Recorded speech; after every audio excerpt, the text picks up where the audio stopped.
రామాయణంలోని కొన్ని ఘట్టాలకు నిదర్శనంగా మన దేశంలో ఎన్నో ప్రాంతాల్లో వాటి స్వరూపాలు కనిపిస్తూనే ఉంటాయి. అలాంటిదే ఈ ప్రదేశం.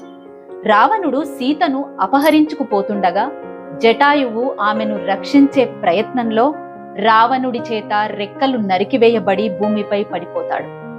సీతను వెతుకుతూ వచ్చిన రాముడికి సీత సమాచారం తెలియజేసి చనిపోతాడు. అలా జటాయువు తన చివరి శ్వాసను విడిచిన చోటు కేరళ కొల్లం జిల్లా చాదాయమంగళంలోని ఈ ప్రాంతంగా భావిస్తారు. ఈ విగ్రహం ప్రపంచంలోనే అతిపెద్ద పక్షి శిల్పం. ఈ శిల్పం 200 అడుగుల పొడవు, 150 అడుగుల వెడల్పు, 70 అడుగుల ఎత్తు, ఇంకా 65 ఎకరాల విస్తీర్ణంలో ఉంది.